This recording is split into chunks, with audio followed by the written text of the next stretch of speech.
Most people waste years trying to explain themselves to people who have already decided who they are. A conversation ends, but your mind keeps going. You replay what you said, rethink the sentence that came out wrong, and wonder whether one clearer explanation might finally make them see what you actually meant. So you explain again, more carefully this time. Maybe you give more details, soften your words, remind them of everything they have overlooked. But somewhere along the way, the purpose changes. You are no longer trying to communicate what happened. You are trying to change the way another person has chosen to see you. And that is when a simple misunderstanding begins taking something from you. Your attention, your peace, and eventually your ability to trust your own judgment. What makes this so difficult is that another person's opinion can begin to feel like evidence about who you are. A careless accusation stays in your mind long after genuine praise has faded. Someone says you have changed, and suddenly you wonder whether your growth has made you selfish. Someone calls you arrogant, and you start questioning whether confidence has gone too far. The mind wants to correct the image because being understood feels like being accepted, and being misjudged can feel like a threat to your identity. You can clarify your intentions, you can admit when you are wrong, you can repair what you have damaged. What you cannot do is enter another person's mind and decide what they will believe about you. That distinction changes more than the way you handle arguments. It changes the way you move through relationships. You begin noticing how often you explain things that never needed explaining, how quickly you soften a boundary because someone might dislike it, and how easily you question yourself simply because another person sees you differently. Some people will remember an older version of you. Some will misunderstand your intentions. Some may never understand you at all. Peace begins when you can accept that without feeling compelled to abandon yourself just to be seen correctly. Think about how much of your emotional energy can disappear into a single misunderstanding. Someone says something about you that feels completely wrong, and almost immediately your mind begins constructing a defense. You remember what you actually meant, what happened before the conversation, what you could have said differently, and what the other person must have misunderstood. The conversation may have lasted 5 minutes, but your mind keeps returning to it long after it ends. You replay the details while walking, eating, working, or lying in bed, searching for the sentence that could have changed everything. Then you explain yourself, but they still do not accept your explanation, so you explain again. At some point, communication has quietly turned into a trial, and you have become both the defendant and the lawyer. This is where a subtle psychological shift takes place. You are no longer simply trying to communicate what happened. You are trying to control another person's conclusion about you. That distinction matters because communication is within your influence, while interpretation belongs to another mind. You can choose your words carefully. You can speak honestly, clarify what you meant, admit what you did wrong, and make a sincere effort to rep too. But why does being misunderstood hurt so much in the first place? Because underneath the desire to explain yourself is often something deeper than communication. There is a desire to be recognized, accepted, and confirmed. You do not simply want the other person to understand what you said. You want them to understand who you are. That is why a small accusation can sometimes feel like an attack on your identity. If someone calls you selfish, you do not hear only a criticism of one action. You begin wondering whether they have discovered something terrible about you. If someone calls you arrogant after you become more confident, you start questioning whether your confidence has actually become arrogance. If someone says you have changed, you may immediately feel guilty for becoming different. Yet the Stoics would force a harder question. What part of this reaction belongs to reality, and what part belongs to your attachment to reputation? There is a difference between examining criticism and surrendering to it. You should be willing to ask whether you acted wrongly, because character matters more than pride. But once you have honestly examined your conduct, you do not need to keep putting yourself on trial simply because someone refuses to accept your answer. Your responsibility is to correct what is genuinely wrong, not to achieve universal agreement about your worth. Air what has been damaged.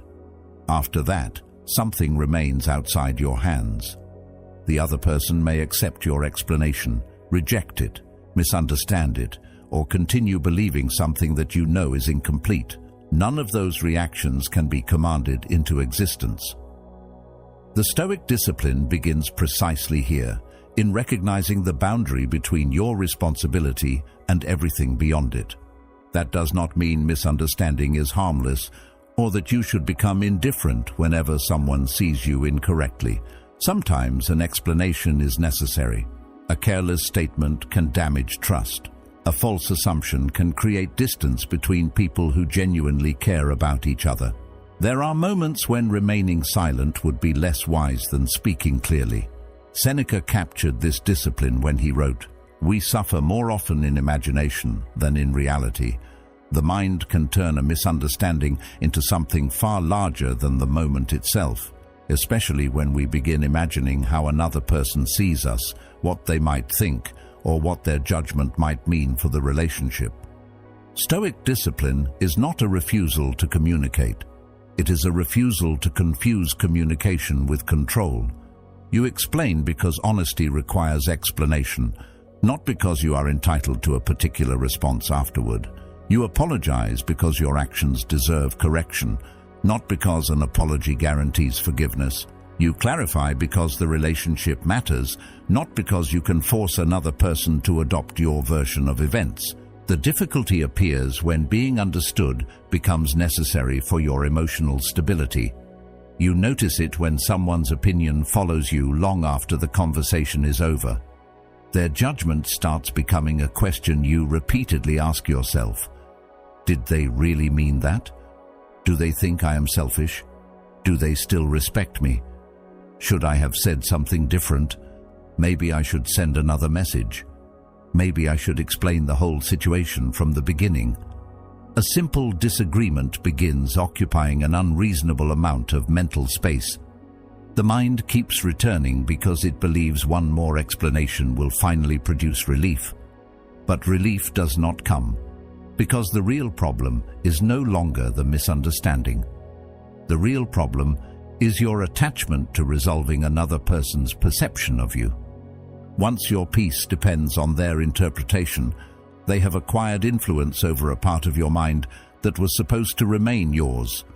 You may still believe you are acting independently, yet your attention is being directed by their judgment.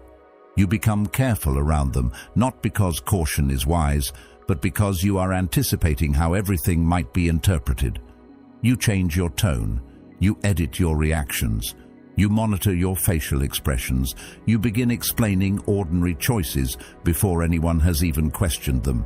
Slowly, you stop responding to the situation itself and start responding to an imagined audience inside your head. That is exhausting because there is no final answer. A person who needs to be understood perfectly must constantly manage perception, and perception is always moving. Consider how easily this can happen in an ordinary relationship. Someone says that you have changed. Instead of calmly considering whether the change is healthy, your first instinct may be to prove that you are still the same person. You list the reasons for your decisions. You explain what you have been dealing with. You remind them of everything you have done for them. Perhaps none of it changes their view. Now you are left with a strange feeling that you failed, even though you may have done nothing wrong. The failure existed only in your inability to make another person see you differently. That is a dangerous standard because it turns your character into something that must constantly be approved by other minds. A more grounded approach begins with a quieter examination. Before defending yourself, look honestly at what happened. Was your behavior consistent with the principles you claim to value? Did you act unfairly? Did you speak carelessly? Did pride make you dismiss something worth hearing?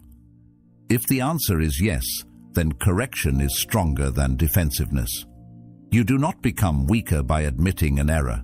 You become harder to manipulate because your identity does not depend on pretending to be flawless. But if you examine the situation carefully and find that the accusation does not fit the facts, you also do not need to spend hours trying to erase it from another person's mind. You can let the disagreement remain unresolved without allowing it to become a judgment against your entire character.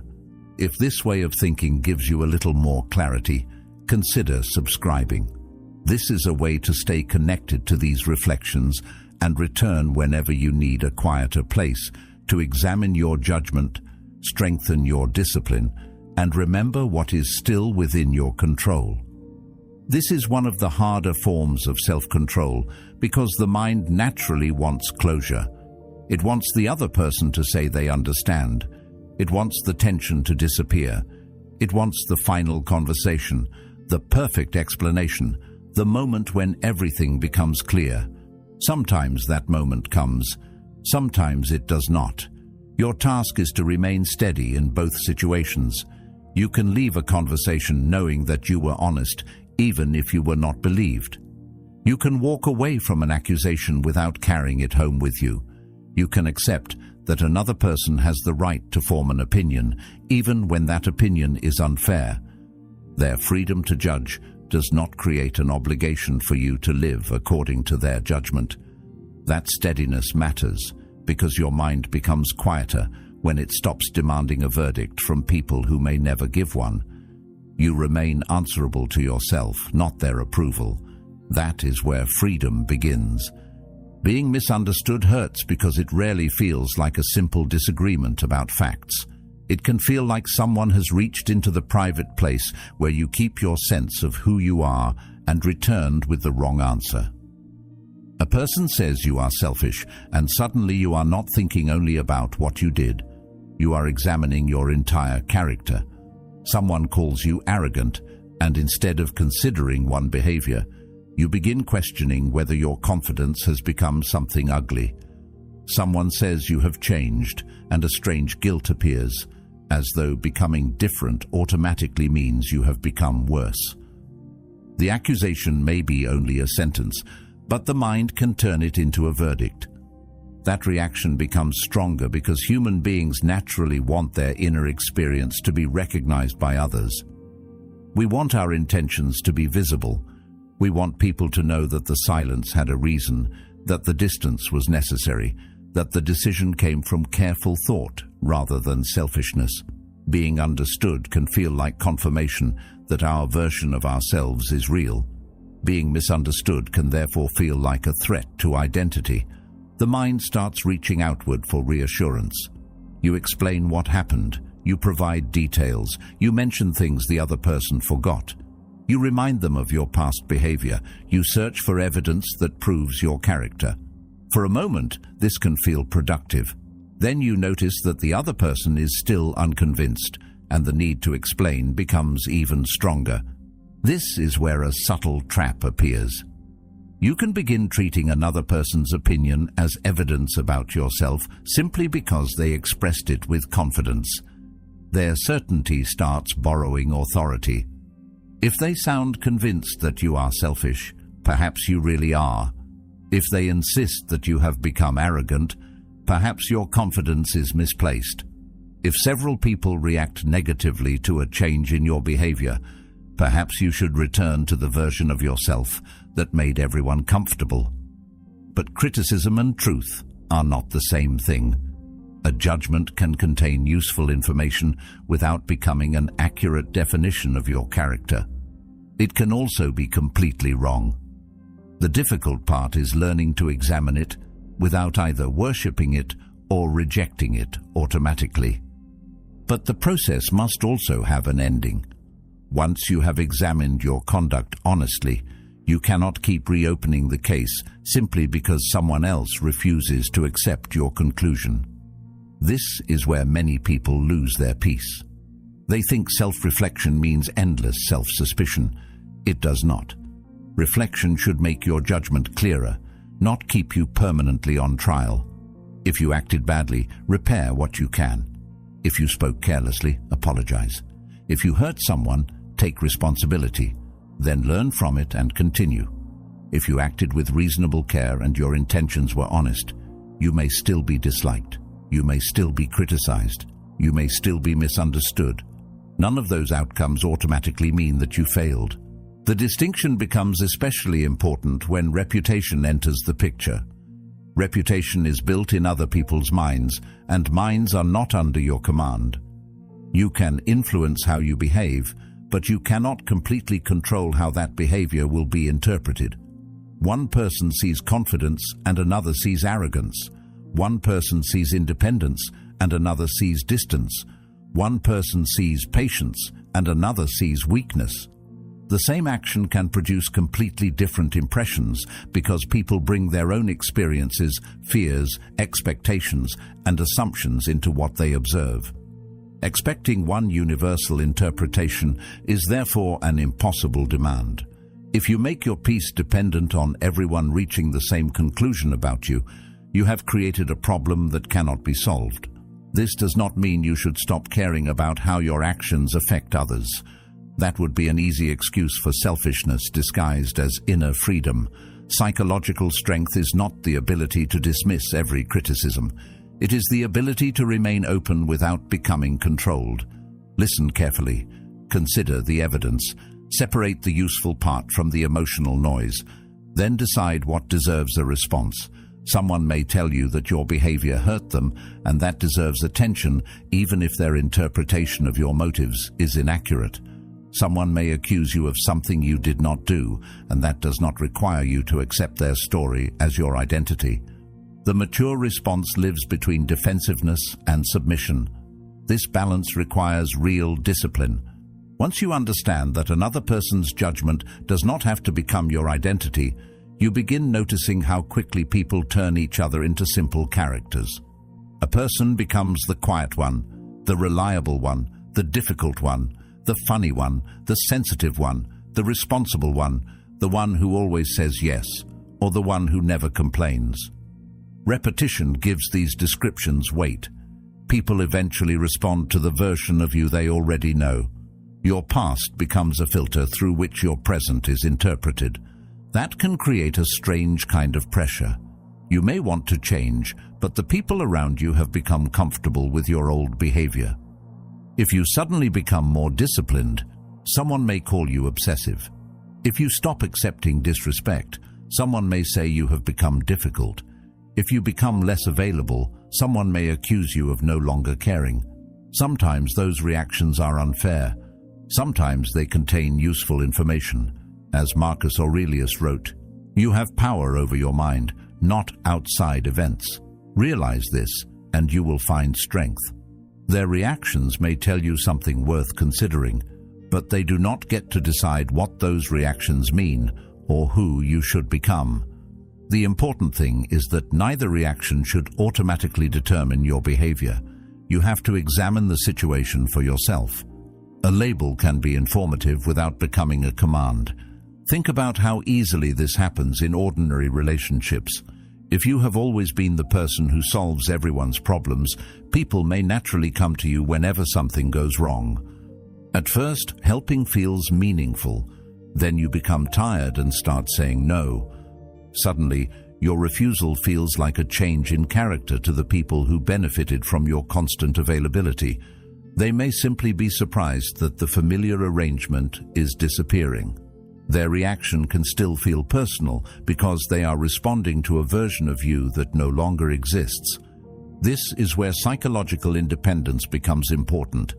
You cannot build your identity around remaining predictable to everyone else. If you do, growth becomes frightening because every change risks disappointing someone. You start asking whether a decision will make people uncomfortable before asking whether it is reasonable, honest, or consistent with your values. You choose the safer response because it protects an established image. You keep giving because people expect it. You stay quiet because speaking honestly might disturb the atmosphere. You agree because disagreement could change how someone sees you. Nothing dramatic happens in a single moment. The division happens gradually. The Stoic approach gives you a different standard for deciding how to act. Instead of asking which version of yourself will create the least resistance, you ask what conduct is worthy of your principles. Their reactions can provide information without becoming the foundation of your character. If someone tells you that you have become colder, you can examine whether you have actually become careless. If they say you are selfish, you can consider whether you have stopped caring or merely stopped sacrificing yourself unnecessarily. If they say you have changed, you can admit that you have. Change itself is not evidence of failure. There is also a quieter danger in trying to remain recognizable. You can become so skilled at meeting expectations that you lose contact with your own judgment. You know how to make everyone comfortable, but you are no longer sure what makes you comfortable. You know how to avoid conflict, but have forgotten how to disagree. You know how to be dependable, but you feel guilty whenever you need support yourself. The role becomes easier to perform than the person is to understand. Eventually, you may receive plenty of approval while carrying a growing sense that your life is being organized around other people's expectations. That internal division often appears as resentment. You may feel people take too much from you while you continue offering it. You may believe others do not respect boundaries you rarely state. You may resent that nobody appreciates how much you do while continuing to do things you no longer want to do. In those situations, blaming everyone else can feel satisfying, but it does not solve the deeper problem. If you repeatedly abandon your own judgment in order to preserve approval, part of the responsibility belongs to you. That is an opportunity for freedom, because what belongs partly to you can be changed by you. This is why becoming more authentic requires more than simply ignoring people's opinions. You need enough self-awareness to distinguish between social pressure and legitimate correction. A person who refuses all criticism is not necessarily independent. They may simply be protecting their ego. Real independence allows another person to speak without automatically surrendering your judgment. You listen, you consider, you decide. Sometimes you change your behavior because the criticism reveals something you had not noticed. Other times, you keep your position because the criticism reflects someone else's expectations rather than a real problem in your conduct. Either way, the decision becomes yours again. And what happens when you spend years adjusting yourself to other people's expectations? At first, the adjustments can feel harmless. You change your tone around certain people. You hold back an opinion because the timing seems wrong. You laugh at something that bothered you because explaining it would create tension. You agree to plans you do not want because saying no feels unnecessarily difficult. None of these moments seems important enough to question, but they accumulate. After enough time, you may become tired without knowing exactly what is exhausting you. It is not always the conversation itself. Sometimes it is the constant performance underneath it, the quiet effort required to predict reactions, manage impressions, and keep everyone comfortable with the version of you they already know. You begin monitoring yourself from the outside. Before speaking, you consider how the words might sound. After speaking, you replay them. Around one person, you become quieter. Around another, more agreeable. Around someone else, you become careful not to appear too confident, too distant, too emotional, or too demanding. Your personality starts changing according to the room, and eventually the adjustments become automatic. You may even mistake this flexibility for kindness or maturity. Sometimes it is. Knowing how to read a situation can be a useful social skill. The problem begins when adaptation becomes self-abandonment, when keeping the peace repeatedly requires you to ignore your own judgment. You are no longer simply choosing how to behave. You are managing perception, hoping that if you perform correctly, nobody will have a reason to reject you. That kind of living creates a strange psychological fatigue because there is no moment when the performance is completely finished. Even when you are alone, you may continue thinking about how you were perceived. A conversation from the afternoon follows you into the evening. You wonder whether someone misunderstood your tone or noticed your hesitation. You imagine what they might be saying about you. Then you begin preparing for the next interaction before it even happens. Your attention becomes occupied with an audience that may not even be thinking about you anymore. This is one of the hidden costs of needing approval. You give other people space in your mind long after they have left the room. This is where Stoic discipline adds an important correction to the idea of authenticity. Being authentic does not mean obeying every impulse simply because the impulse feels genuine. Anger can be genuine and still be destructive. Withdrawal can feel honest and still be cowardice. Speaking your mind can feel liberating and still be needlessly cruel. A person can sincerely feel offended and still be wrong about what another person intended. The goal is not to remove every social mask and become whatever emotion happens to rise inside you. The deeper goal is to develop enough self-command that you no longer need a false identity to survive, while also refusing to let raw emotion become your master. That distinction protects you from another trap. After years of suppressing yourself, you may suddenly discover the language of boundaries and decide that freedom means saying exactly what you think, refusing anything uncomfortable, and cutting off anyone who challenges you. But if your behavior is still being controlled by other people, only the direction has changed. Before, you shaped yourself to gain approval. Now, you may shape yourself around proving that nobody controls you. Both patterns keep your attention fixed on the reactions of others. Real self-command is quieter. You can say no without needing the other person to feel guilty. You can say yes without secretly expecting gratitude. You can disagree without turning disagreement into a battle over identity. You can admit weakness without believing that weakness defines you.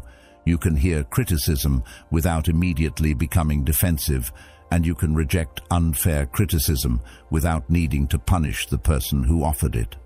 As Epictetus taught, no man is free who is not master of himself. That kind of freedom requires you to remain present with your emotions without surrendering your decisions to them. You begin creating a small space between what you feel and what you do. Inside that space, judgment becomes possible. You can notice fear without obeying it, feel anger without feeding it, and experience disappointment without turning it into a decision. That is where deliberate action begins. And that distinction quietly changes how you live. The more that space grows, the less you need the mask to protect you. You no longer have to perform strength because you can tolerate being seen as imperfect. You do not need to appear endlessly agreeable because you can tolerate someone's disappointment. You do not need to appear intelligent because you can admit that you do not know something. You do not need to be dependable every second because your worth does not disappear when you need help. Someone may say that you are different. They may be right. But difference is not automatically betrayal. Sometimes it is evidence that an old role has stopped fitting. And this is where being misunderstood becomes less frightening. You can allow another person to think you are cold without becoming cold. You can allow them to think you are selfish while continuing to act with fairness.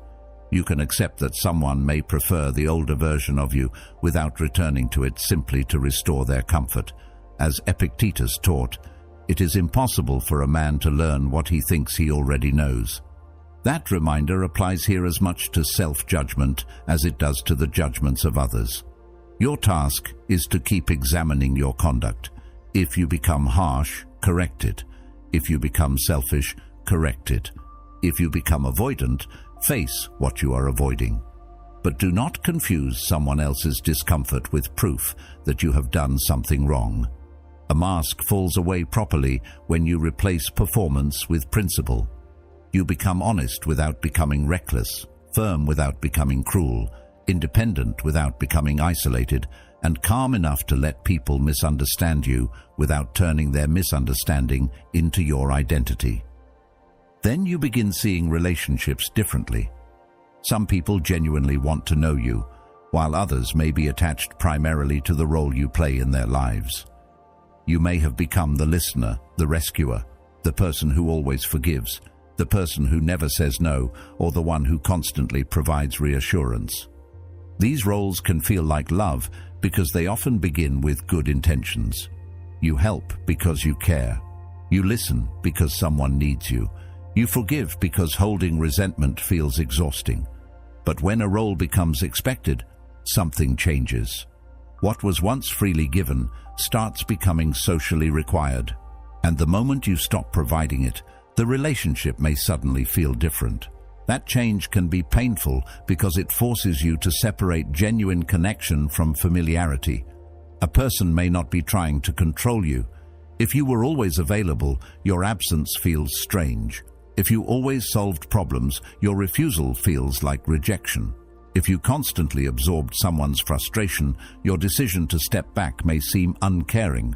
Their reaction can still hurt, but it does not automatically prove that they are jealous, manipulative, or threatened by your growth. Sometimes people are simply responding to a pattern that has changed. Sometimes they need time to adjust. Sometimes the relationship needs a new form. Because the old one depended on behavior you can no longer honestly continue. This is where discernment becomes more useful than resentment. Resentment wants a villain. It wants a simple explanation for why someone reacted badly, because labeling them makes the situation easier to understand. If they are selfish, everything is explained. If they are insecure, their criticism can be dismissed. But human relationships are rarely that simple. You can be treated unfairly by someone who still cares about you. Someone can misunderstand your intentions without secretly wanting to harm you. You can also contribute to a conflict without realizing it. A mature mind has enough strength to hold these possibilities at the same time. The Stoic response is to observe carefully what actually happened. What did the other person say or do, rather than what did you assume they meant? What part of the tension came from their expectations, and what part came from your behavior? Did you communicate your boundary clearly, or did you disappear and expect them to understand? Did you become more honest, or did you become unnecessarily harsh because you were tired of accommodating people? These distinctions matter because psychological independence is not the same as always believing yourself to be right. It means you can examine yourself without immediately collapsing into guilt or rushing into self-defense. You may discover that a relationship has been built around a version of you that no longer feels honest. Perhaps you were always the person who answered late-night calls, solved problems, offered endless reassurance, or accepted apologies without seeing any real change. When you begin stepping back, the other person may become upset. Their disappointment is real, but it does not automatically make your boundary wrong. They are allowed to feel hurt. You are allowed to choose differently. Both realities can exist without either person becoming the enemy. This becomes especially important when relationships change because of personal growth. You may become more disciplined, more private, less reactive, or more protective of your time. Someone close to you might interpret this as distance. They may prefer the version of you who was easier to reach, easier to persuade, or more willing to tolerate things that you now recognize as unhealthy. Sometimes it is, but assuming that too quickly can create another form of blindness. Perhaps they miss the closeness you once shared. Perhaps your new behavior really has become colder than you intended. Growth still requires self-examination. That is why you do not need to make every conflict evidence that someone is against you. A relationship can contain disagreement without becoming a battle. Someone can challenge you without controlling you. Someone can disappoint you without being toxic. Someone can fail to understand you without being your enemy. When you stop turning every uncomfortable interaction into a verdict about the other person's character, you become much harder to pull into unnecessary emotional conflict. You can listen without surrendering. You can listen to their disappointment without making it your identity. And when you stop needing every relationship to confirm your choices, your relationships become strangely more honest. You are no longer staying because you are afraid of being misunderstood, and you are no longer leaving simply because someone disagreed with you. You are observing more carefully, responding more deliberately, and allowing people to reveal themselves without rushing to define them. That is a quieter kind of strength. It does not require enemies, dramatic exits, or constant proof. It requires enough inner steadiness to let a relationship change without letting that change decide the kind of person you will be. This does not mean silence is always wise. Silence can come from fear, avoidance, resentment, or an unwillingness to face something uncomfortable. Speaking can sometimes be the more disciplined choice. If someone has genuinely misunderstood an important matter, you may owe them an explanation. If your actions caused harm, responsibility may require more than quiet acceptance. The point is to understand why you are speaking before you speak. Are you trying to make the situation clearer, or are you trying to make another person's discomfort disappear? Those motives can look almost identical from the outside, but they lead to different outcomes. You can speak clearly without demanding agreement. Consider what happens when you keep explaining after the useful information has already been given. You explain the reason behind your decision, then you explain why you made that decision. Eventually, the conversation stops being about the original issue.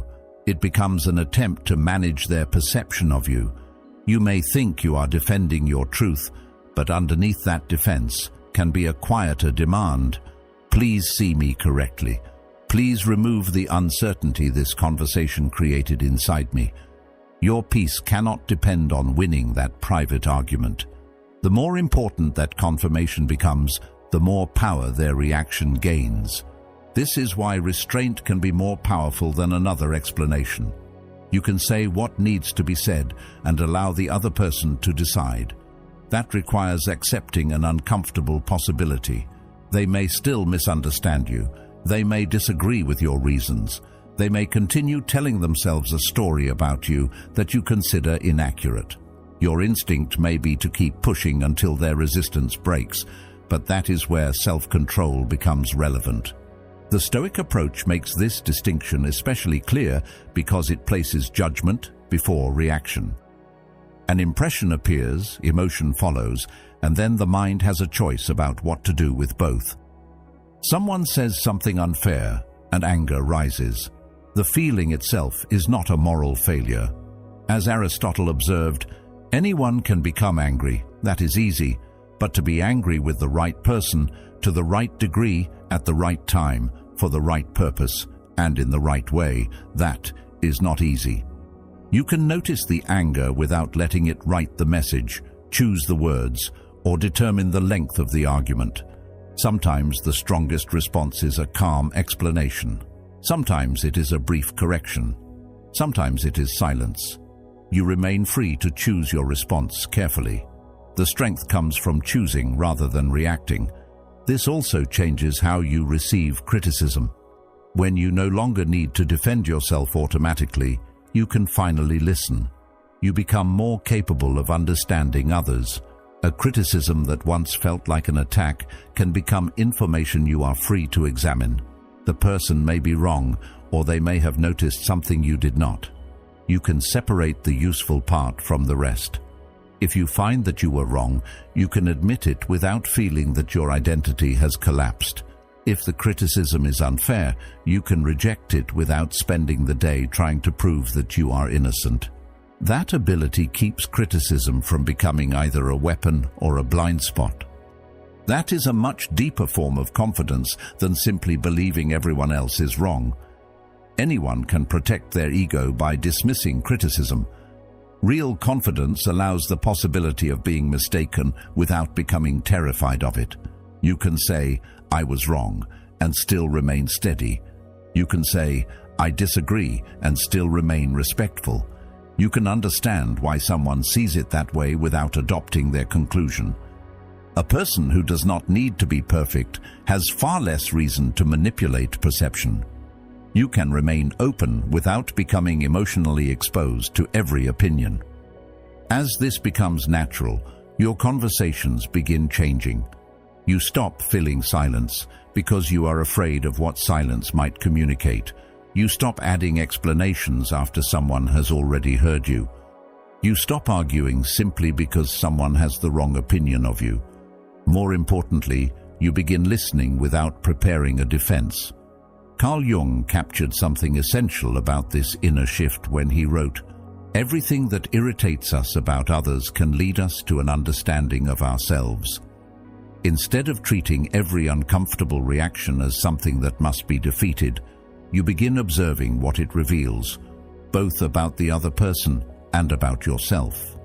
That makes your presence calmer. People can feel when someone is desperately trying to control an interaction. You do not need to dominate the room. You do not need to win the interpretation. You simply remain present. Presence grows when your attention stays with reality instead of imagined judgment. And there is something liberating about knowing that your character can survive another person's misunderstanding. You can walk away without solving everything. Keep your conduct clear. Correct what deserves correction. Explain what genuinely needs explanation. Apologize when you have caused harm. Then stop carrying what belongs to another person's judgment. The goal is to become less dependent on their conclusions.